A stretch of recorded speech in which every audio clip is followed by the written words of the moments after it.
ना छोड़िए, आप भगवान को पुकारना ना छोड़िए।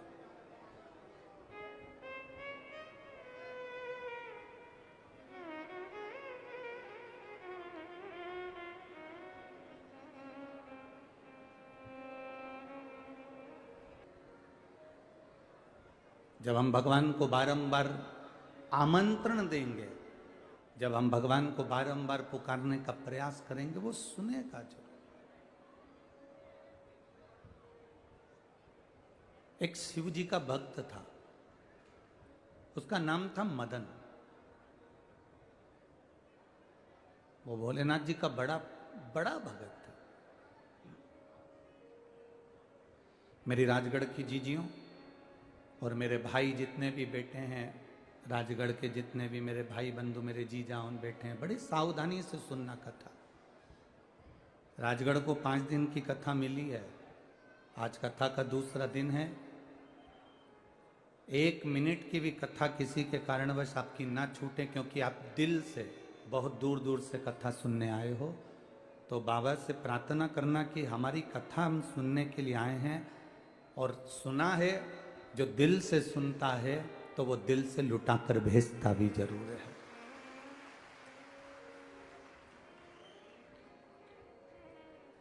आप दिल से श्रवण करो। एक शिव जी का परम भक्त था मदन, जो भगवान शंकर का परम प्रिय भक्त है।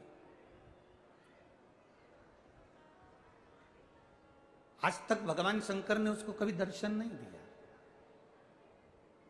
आज तक वो कभी भगवान शिव का दर्शन नहीं कर पाया। आज तक उसने भगवान शंकर का दर्शन नहीं करा। ना शिव जी उसको मिलने आए, ना इसने कभी शिव का दर्शन करा। केवल शिवालय जाता था। शिवालय में जाकर जो मंदिर में भक्त फूल चढ़ाकर जाते थे, उन फूल को उठा लेता था और उन फूल की पंखड़ी को निकालता था, और नीचे का जो डूट होता था, नीचे का जो भाग होता था, उसको फेंक देता था। और फूल की पंखड़ी से शंकर भगवान के मंदिर में शिव जी के आसपास में शंकर जी का श्रृंगार किया करता था।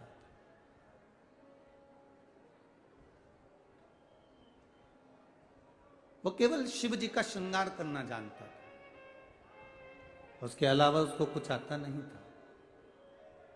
बाबा देवादिदेव महादेव का श्रृंगार करना। आप में से कई माताएं होंगी, आप में से कई बेटियां होंगी, कई भाई होंगे, कई बेटे होंगे, जिन्होंने नियम बना कर रखा होगा कि शंकर जी के मंदिर में मैं जाऊंगा तो वहां पर श्रृंगार कर कर आऊंगा। आप में से कई माताएं ऐसी भी हैं कि भगवान को जल चढ़ाने जाती है तो वहां पड़े हुए फूल से शिव जी का श्रृंगार कर कर आ जाती है। आखिर क्यों? ये श्रृंगार की परिधि, ये श्रृंगार करने की एक नियम, ये श्रृंगार करने का एक क्रम, ये श्रृंगार करने का एक नियम हमारे जीवन में किसने दिया? ये श्रृंगार करने का नियम दिया है भगवान नंदी ने। ये श्रृंगार करने का नियम दिया है माता अंजना ने। ये श्रृंगार करने का नियम दिया है माता पार्वती ने। ये श्रृंगार करने का नियम दिया है माता सती ने। श्रृंगार करने का नियम दिया है श्री तुमरुका जी ने। तुमरुका जी भी चंचुला देवी से कहते हैं, चंचुला अगर किसी के पास में जल भी नहीं है, किसी के पास में फल भी नहीं है, किसी के पास में फूल भी नहीं है, किसी के पास में बेलपत्र भी नहीं है, तो सुन चंचुला, अगर मंदिर में पड़े हुए, मंदिर में भगवान के चढ़े हुए फूल उठाकर भी अगर उसकी नीचे की डूंठ को निकालकर उसकी पंखड़ी से भी अगर कोई देवादिदेव महादेव का श्रृंगार कर देता है तो मेरा महादेव उसकी झोलियां खुशियों से भर देता है।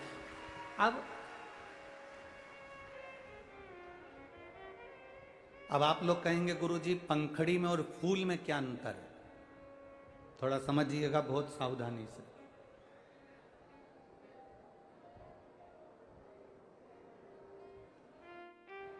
ये फूल है, हमारे हाथ में कितने फूल हैं? ये जम के बोलो जरा। एक पुष्प है। अब ये जो नीचे से डूट तोड़कर फेंक दिया और ये पंखड़ियां, पत्तियां पत्तियां इकट्ठी हो गई। अब ये फूल कितने हो गए? इसकी कोई क्वांटिटी है? इसका कोई हिसाब है कि ये 1 फूल है कि 2 फूल है कि 3 फूल है कि 4 फूल है कि 5 फूल है? शिव महापुराण की कथा कहती है पुष्प 1 है, जब हम देवादिदेव महादेव पर चढ़े हुए फूल को उठाकर उसका जब श्रृंगार करते हैं तो नीचे के डूट को तोड़कर जब फेंक देते हैं और पंखड़ियों से जब बाबा का श्रृंगार करते हैं तो मेरा भोलेनाथ समझता है कि हमने एक पुष्प नहीं, बाबा के चढ़े हुए पुष्प को अनेक कर कर बाबा के चरणों को समर्पित किया है। बाबा के चरणों का हमने श्रृंगार किया है। तेरी कृपा बिना ना हिले एक भी अणु, लेते हैं श्वास तेरी कृपा से। अब शिव जी की कथा में स्वयं तुमरुका जी चंचुला देवी से कर रहे हैं, चंचुला देवी नहीं है आपके पास में फूल, नहीं है आपके पास बेलपत्र, नहीं आपके पास में जल, नहीं है आपके पास में फल, नहीं कोई सामग्री अगर आपके पास में है तो जो पुष्प भगवान देवादिदेव महादेव के ऊपर चढ़े हुए हैं उन पुष्प से भी, पंखड़ी से भी आप देवादिदेव महादेव का अगर श्रृंगार कर रहे हैं तो मेरा देवादिदेव महादेव आपकी मनोकामना पूर्ण जरूर करता है। ये मदन की कथा कह रही है। इस शिव भक्त मदन ने ना कभी शंकर जी को देखा, इस शिव भक्त मदन ने ना कभी शंकर जी का दर्शन किया, ना कभी आमने सामने देवादिदेव महादेव से इस शिव भक्त मदन का कभी मिलना हुआ, कभी मिलना नहीं हुआ, कभी नहीं देखा उसने। शिव कथा कह रही है, बस उसका एक काम था, भगवान देवादिदेव महादेव का भजन। बस एक काम था उसका, शिव जी के मंदिर में जाकर शंकर जी का श्रृंगार, शिव जी के मंदिर में जाकर शंकर जी का श्रृंगार करना, केवल एक काम।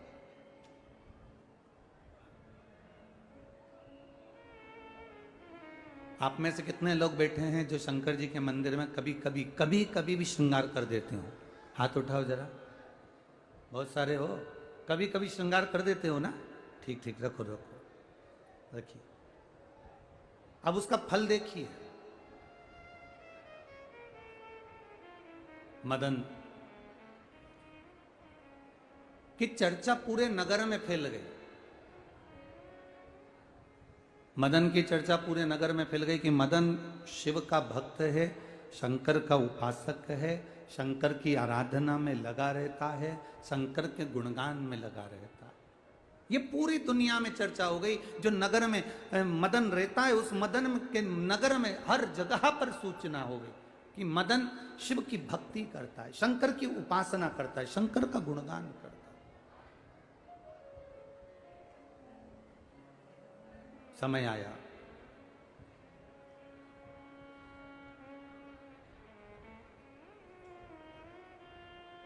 नगर के राजा को सूचना मिली, और नगर के राजा को सूचना मिली तो नगर के राजा ने सूचना पाते से ही, सूचना देने वाला कौन, आप अच्छे हो, आप बुरे हो, आप कैसे हो, ये सूचना आपको नहीं पहुंचाना पड़ती। ये जितने अपने नगर के लोग रहते हैं, जितने अपने मोहल्ले के लोग रहते हैं, जितने अपने परिवार के लोग रहते हैं, ये अपने आप आपकी सूचना को जनमानस तक पहुंचा देते हैं कि आप हो कैसे, आप कैसे हो, ये सूचना जनमानस तक पहुंचाने का कार्य कर देते। कुछ कुछ लोग चप्पल की तरह होते हैं, चप्पल देखिए पहनते हो, कुछ कुछ लोग चप्पल की तरह होते हैं जो तुम्हारे पांव के साथ कदम से कदम मिलाकर चलते हैं, तुम्हारे पांव की रक्षा भी करते हैं, तुम्हारा साथ भी देते हैं, तुम्हारे को कांटा गड़ने भी नहीं देते हैं, तुमको पत्थर चुभने भी नहीं देते हैं। कई कई लोग चप्पल की तरह होते हैं जो तुम्हारा साथ देते हैं, तुम्हें कांटा नहीं चुभने देते हैं, तुम्हें पत्थर नहीं चुभने देते हैं, तुम्हारे संग संग चलते हैं, तुम्हारी सेफ्टी करते हैं, तुम्हारा साथ देते हैं। पर चप्पल की तरह होते हैं तो वो चलते साथ हैं, रक्षा भी करते हैं, कांटा भी नहीं चुभने देते, पत्थर भी नहीं चुभने देते, पर एक काम जरूर करते हैं, चलते चलते पीछे से कीचड़ जरूर उछालते चलते।